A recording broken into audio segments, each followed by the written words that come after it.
الحمد لله نحمده ونستعينه ونستغفره ونعوذ بالله من شرور أنفسنا ومن سيئات أعمالنا من يهده الله فلا مضل له ومن يضلله فلا هادي له وأشهد أن لا إله إلا الله وحده لا شريك له وأشهد أن محمدًا عبده ورسوله أما بعد فأعوذ بالله من الشيطان الرجيم بسم الله الرحمن الرحيم يا أيها الذين آمنوا اتقوا الله وآمنوا برسوله يؤتكم كفلين من رحمته ويجعل لكم نورا تمشون به ويغفر لكم والله غفور رحيم لئلا يعلم أهل الكتاب ألا يقدرون على شيء من فضل الله وأن الفضل بيد الله يؤتيه من يشاء والله ذو الفضل العظيم. هذا سورة حديد آخري دو آیاتونه دی آیاتونو کی الله رب العالمین د دو خبرو حکم کړی دی امت ته او دغه دو خبرې چې کله امت ځان کې راولي نو درې خبرې او درې فائدې به الله پاک دی امت ته ورکوي دغه انسان ته ورکوي. هغه دو کارونه څه دي کوم چې د الله د طرف نه حکم دی هغې کې یو خبره ده تقوا او دویمه خبره ده ایمان د الله پر رسول باندې او دې دو عملونو باندې چې الله نه یره او پر رسول باندې ایمان یعنی د رسول صلی الله علیه وسلم د ټولو خبرو طاعت او منل دې دو خبرو باندې الله پاک درې فائدې ورکوي دی انسان ته. یو فائده دا ده چې الله پاک به دله ډبل اجر ورکوي دو اجر به ورکوي دو انډي به ورکوي. الله فرمایلی یؤتیکم کفلین من رحمته یعنی الله با ډبل رحمتونه دی ورکوي. دویمه فائده ده دا ده چې ویجعل لکم نورا تمشون به الله پاک به تاسو له هغه نور او رڼا درکي چې د هغې نور او د رڼا په ذریعه باندې به تاسو ګرځئ. دا نور دا به دنیا کې هم وي او دا نور به آخرت کې هم وي. او درېمه فائده د تقوا او پر رسالت باندې د ایمان هغه دا ده چې ویغفر لکم الله پاک به تاسو ته بخښنه وکړي تاسو ته مغفرت وکړي او الله بخښونکی او مهربان دی. تقوا چې ده د دې حکم قرآن بار بار کړی او الله حکم سره دا څو ځای فرمایلي ایمان والو ته چې ایمان والو الله نه ویریږئ یا ایها الذین آمنوا اتقوا الله اے ایمان والو الله نه ویریږئ. سزاینو کې داسې دي یا ایها الناس اتقوا ربکم سوره نساء کې لومبني آیات کې لومبنۍ جمله دا ده یا ایها الناس اتقوا ربکم الذي خلقکم من نفس واحده اے خلقو اے ټولو خلقو الناس کې ټول خلق شامل دي د الله نه ویریږئ د خپل رب نه ویریږئ هغه رب چې تاسو یې پیدا کړي یې د یو نفس نه او د دغه نفس نه الله پاک د هغه بیبي او جوړه هم پیدا کړې ده. او سوره حج کې اولنۍ آیات چې دی هغه هم دې الفاظو سره دی چې الله فرمایلی یا ایها الناس اتقوا ربکم ان زلزلة الساعة شیء عظیم اے ټولو خلکو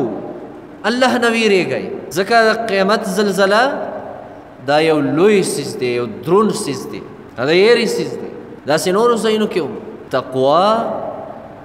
د الله یېرې ته وایي د الله یېره او تقوا چې ده دا فریض ته وایي ځان ساتلو ته وایي. الله چې کوم څیزونه تا باندې حرام کړي او بند کړي دي او د کومو خبرو نه یې ته راګرځولی د هغې نه ځان ساتل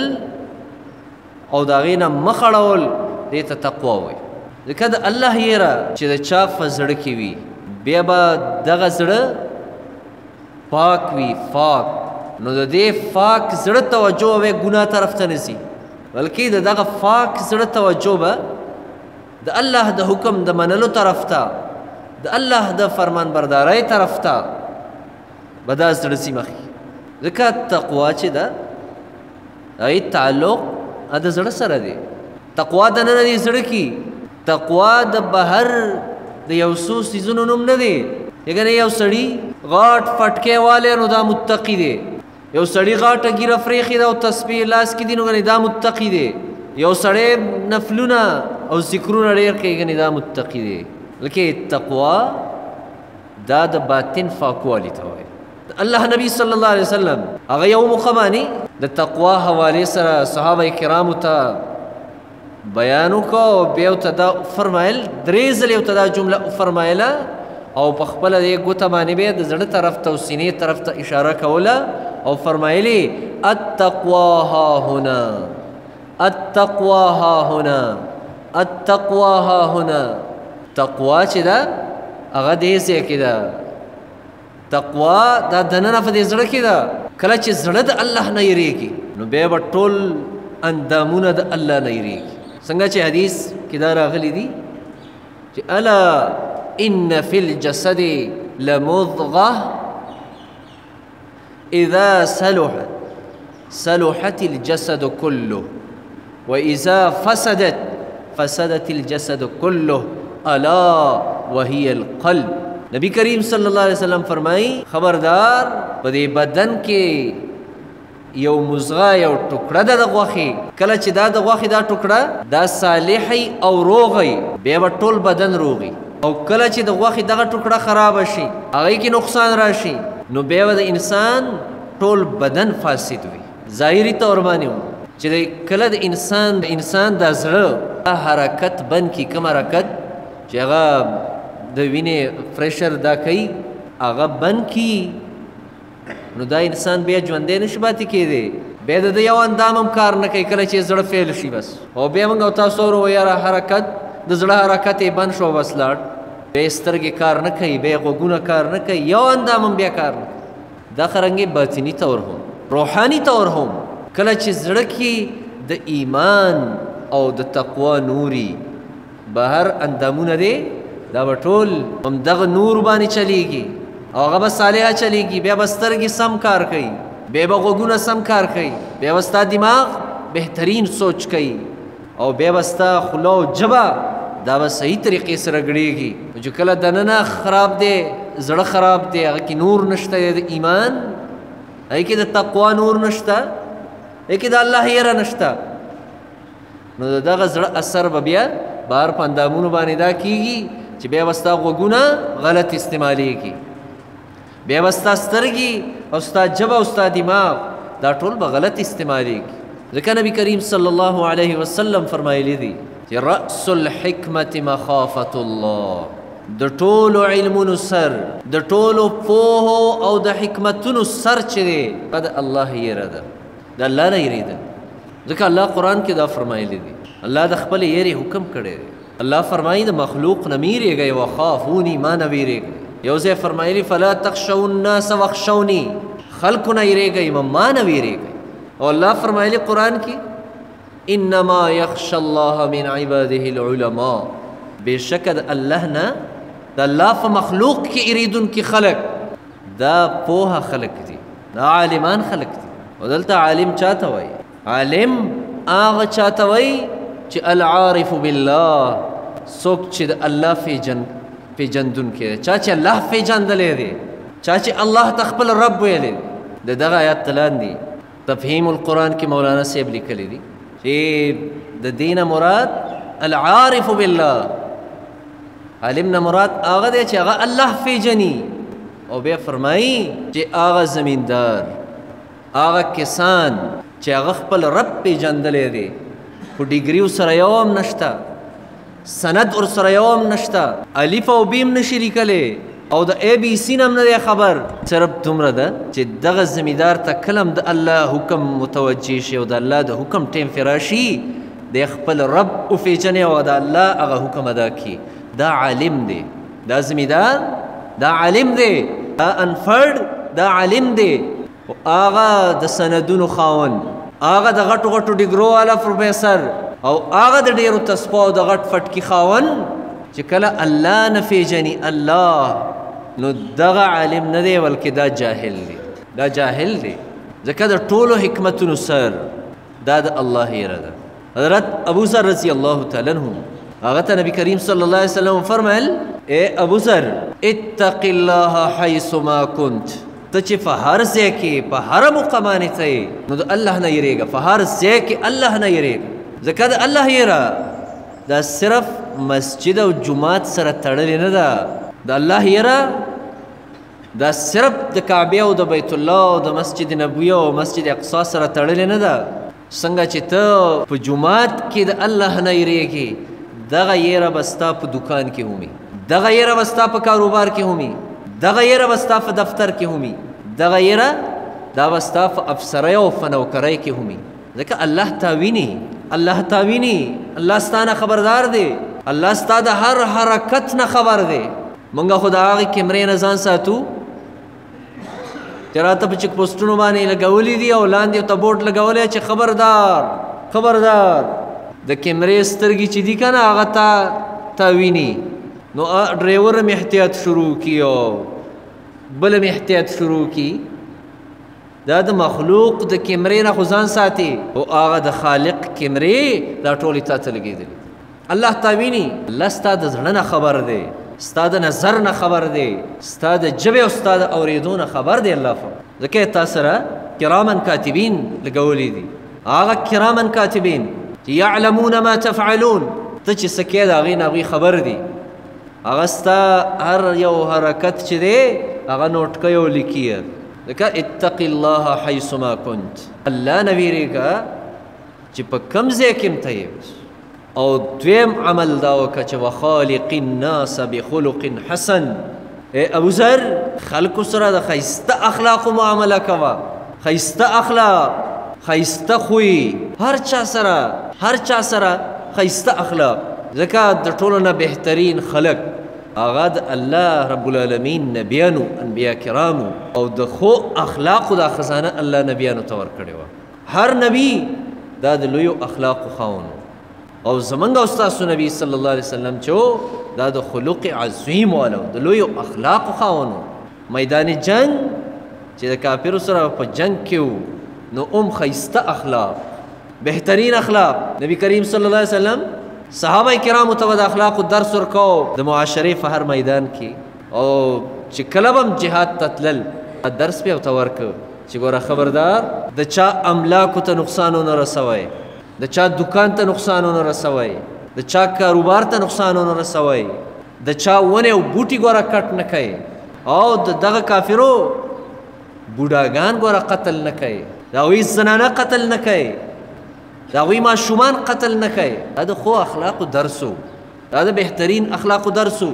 او دا هغه درس و هغه اخلاقو چې دې اخلاقو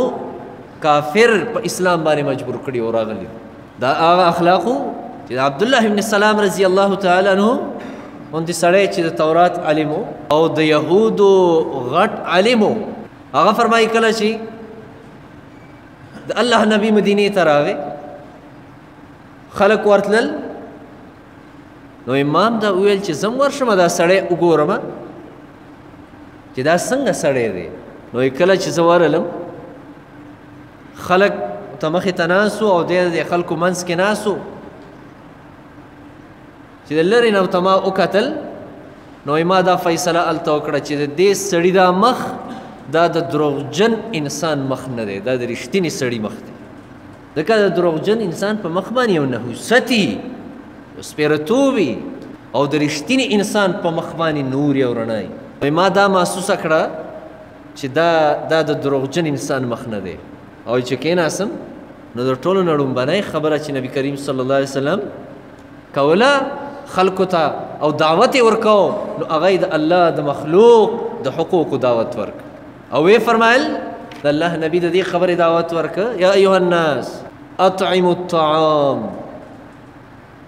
اے خلکو خلکو له خوراکونه ورکوئ، خلک مړوئ.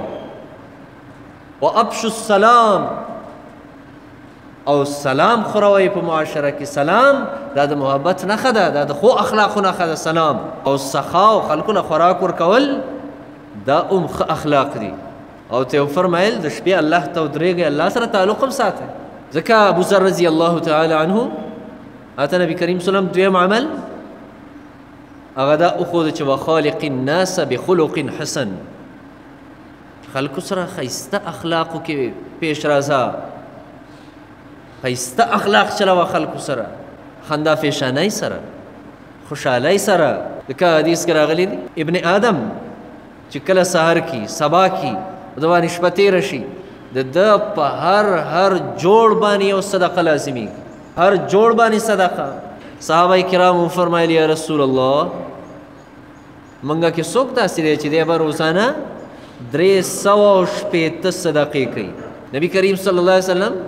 هغه ته صدقې وښودې چې دا کارم صدقه ده، او ټول هغه کارونه یې ورته ښودلي دي. یو فرمایل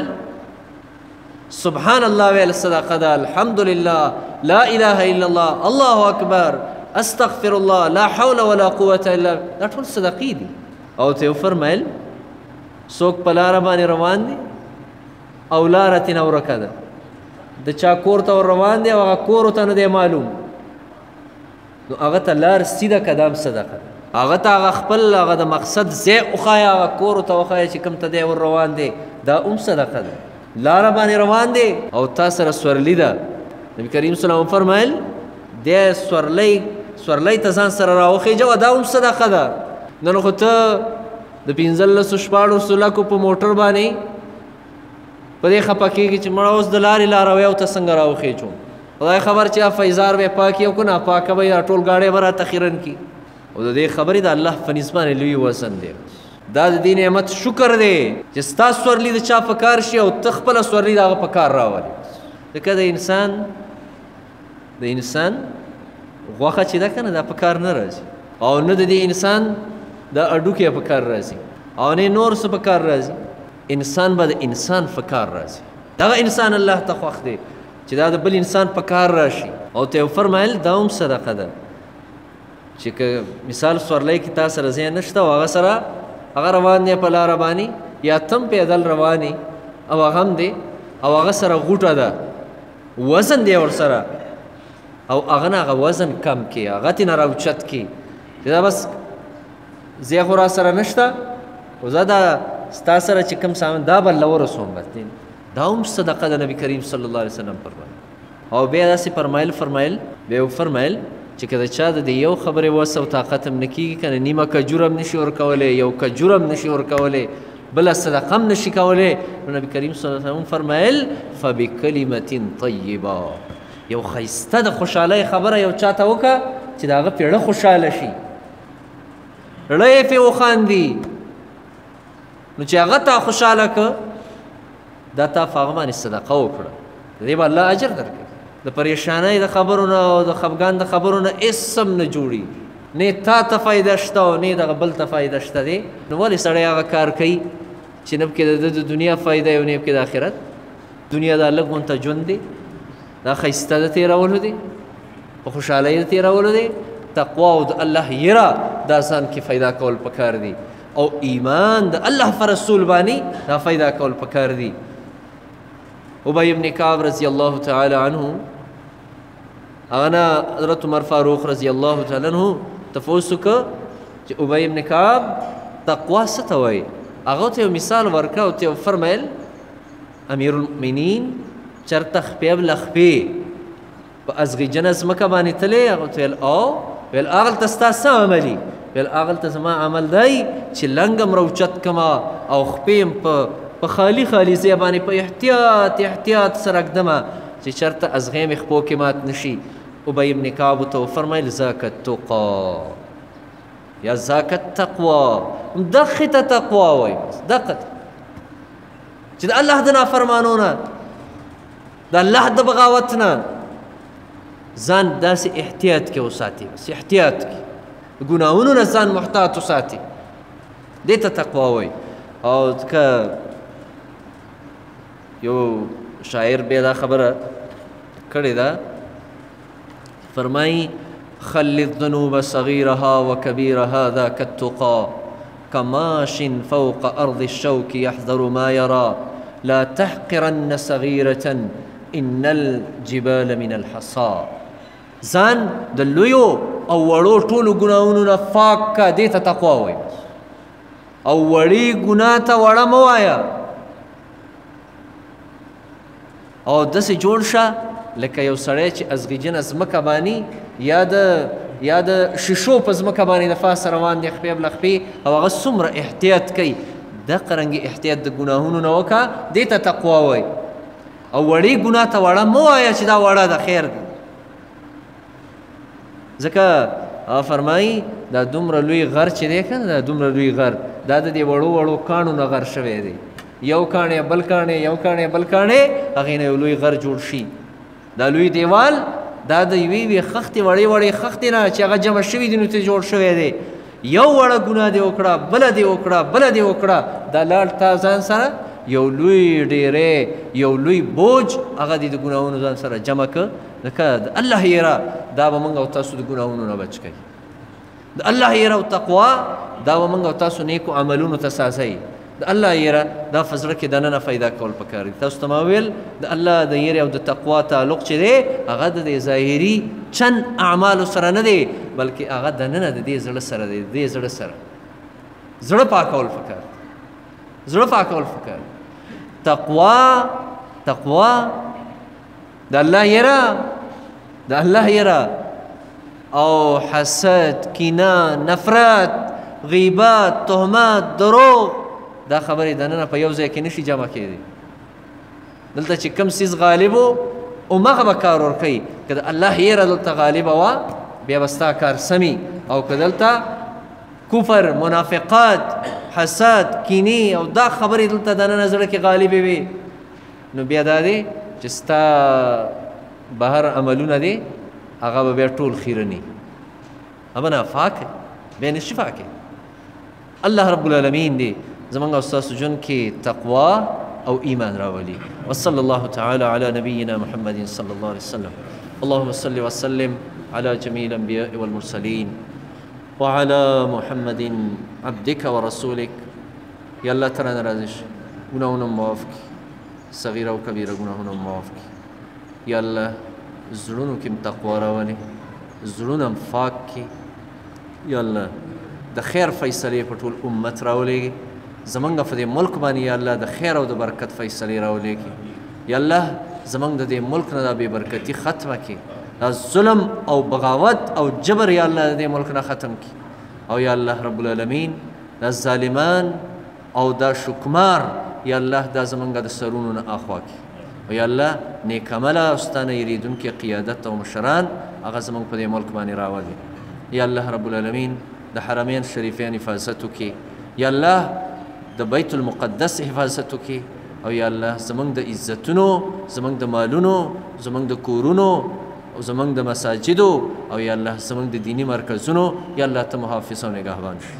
ته حفاظت وکړي. یا الله د هر شر نه مساتې، او یا الله د ټول مخلوق د شرونو نه حفاظت وکړي. یا الله فچام ظالمان مکې، د بل د ظلم نه مساتې. او یا الله فچام جاهلان مکې، د بل د جهالت نه مساتې. د چا چې څومره شرعي حاجتونه دي یا الله ته ورله د خپلو خزانو نه پوره کړي. یا الله څومره خلک قرضداري دي د قرض بندوبست یې وکړي. او یا الله رب العالمین څومره مسافر چې په مسافرو کې دي او یا الله د حلال رزق د ګټلو دپاره کورونه فریخي، بچي فریخي. یا الله د دوی په دغه حلال رزق کې خیر او برکت پیدا کړي. او یا الله د دنیا او د آخرت خوشحالۍ نصیب کړي، د غمونو، پریشانو او اچانک مصیبتونو نه مساتې. وصلی الله تعالی علیه